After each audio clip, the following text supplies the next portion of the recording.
Jean-Christophe de Tosia, donc je suis le directeur général de Descartes Développement et Innovation, qui vient d'obtenir le label Technopole. On existe depuis 2010.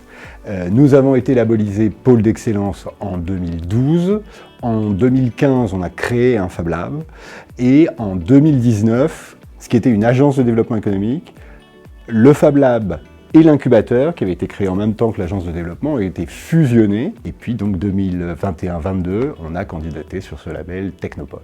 3 missions pour une Technopole, l'accompagnement des entreprises innovantes. Deuxième mission, et là on est au cœur de la Cité Descartes, l'animation de la filière et les liens avec l'enseignement supérieur et la recherche. Et donc on va, dans le cadre de la mission technopolitaine, notamment passer en mode projet avec un certain nombre de nos partenaires pour développer les actions visant à accompagner mieux et sur des objets différents les entreprises et puis surtout mobiliser les staffs de nos partenaires sur le projet technopolitain. L'incubateur Descartes est un incubateur thématique.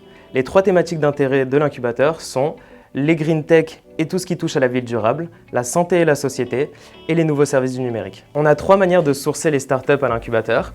La première, c'est à travers le concours de l'incubateur qui a lieu tous les ans en décembre. La deuxième manière, c'est via nos candidatures spontanées qui ont lieu toute l'année. Et la troisième manière, c'est grâce à la participation au Climate Launchpad, qui est le plus gros concours de startups green tech au monde, pour lequel l'incubateur Descartes est partenaire et pour lequel je suis National Lead pour la France.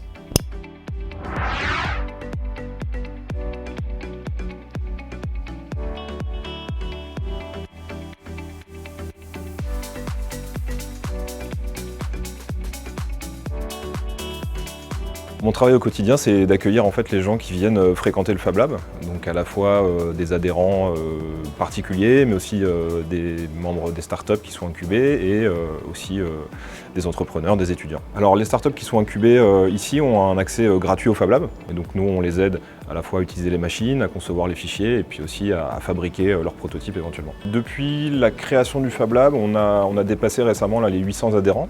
Donc on a eu en total un peu plus de 800 inscriptions. Ici, il y a le pôle impression 3D, donc on a 4 imprimantes 3D qui sont toutes en train de fonctionner là.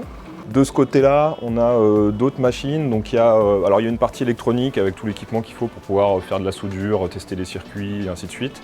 Et puis de l'autre côté là-bas, c'est vraiment plus la partie atelier. Ici, derrière toi, il y a vraiment les outils, donc la partie établie avec tout l'outillage manuel classique quoi. Et puis après on a plusieurs machines. Donc cette machine là c'est la fraiseuse à commande numérique. La petite machine blanche là-bas c'est l'équivalent mais pour faire des pièces beaucoup plus petites en métal et surtout elle a 2 axes de plus, donc c'est une fraiseuse 5 axes.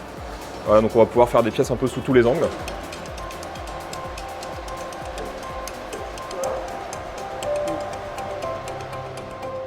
Ma petite maison verte, c'est une société qui a pour but de réduire l'impact environnemental des logements.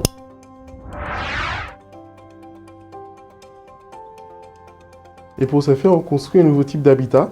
Donc c'est des petits habitats qui font entre 13 et 120 mètres carrés.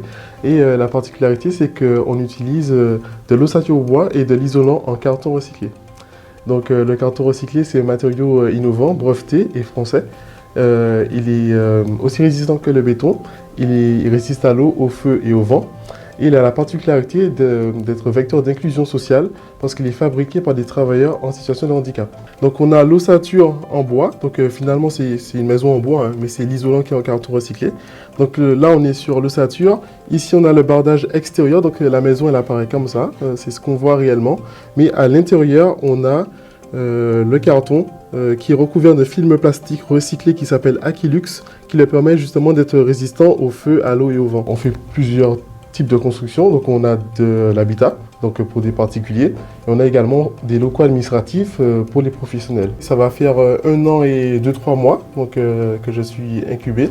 L'accompagnement se passe très bien, il m'accompagne notamment pour les subventions, donc on a recours à des subventions publiques, donc on est accompagné pour les dossiers, et on a également des mises en relation avec des grands comptes ou on va dire des administrations, et récemment on a pu rencontrer le ministère de l'Intérieur qui nous a intégré justement dans son catalogue de construction via l'intermédiaire de Descartes. On a pu bénéficier du prêt IGEU Exactement. Également, grâce à l'incubation, ça nous a permis de réaliser notre première maison, notre premier prototype, donc ça nous a vraiment aidé à nous lancer. Et puis, ce que j'apprécie particulièrement, ce sont aussi les ateliers. Il y a pas mal d'ateliers sur les RH, il y avait un atelier aujourd'hui sur les marchés publics. Donc tout ça, c'est vraiment, on n'est pas tout de suite dedans pour le moment, mais c'est une préparation et ça nous permettra dans l'avenir d'avoir déjà les billes pour se lancer correctement, on va dire, dans certains domaines. Donc voilà, moi c'est ce que j'apprécie particulièrement dans l'incubation.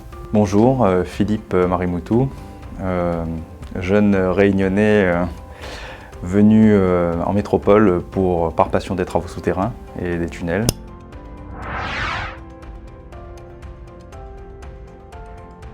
En tant qu'ingénieur forage, plus particulièrement dans le secteur des tunnels et des métros, on a eu plusieurs incidents qui sont inhérents au processus de creusement.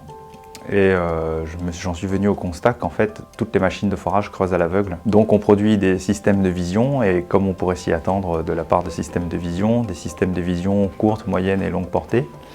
Donc on a commencé par les systèmes de courte portée, c'est plus simple. Ce sont des systèmes qui permettent de voir juste à l'avant de la machine la tête de forage, comment elle creuse et si elle se porte bien. Des systèmes de moyenne portée qui vous regardent un peu plus loin, c'est-à-dire le fond de la caverne, et de voir concrètement dans quoi on creuse. Est-ce qu'on creuse dans des roches? Est-ce qu'on est en train de taper une fondation d'un bâtiment? Quand on creuse un métro, par exemple sous Paris, ça peut arriver. Et des systèmes de longue portée que l'on ne développe pas encore, mais qui sont le futur de notre recherche et développement. Des systèmes qui permettent de voir à travers les sols. Je peux dire que c'est le meilleur incubateur que j'ai croisé sur Paris ou sur Marseille. En termes de qualité des équipes, la qualité humaine de cet accompagnement déjà, et ensuite la qualité des services fournis, le Fab Lab en est un exemple, et puis surtout la qualité des locaux. Je prends plaisir à venir ici chaque jour. La ville durable, c'est cette fameuse Smart City dont on parle partout, qui est à la frontière du digital et de la transition écologique. C'est une ville qui est attractive, efficiente, inclusive, résiliente et durable.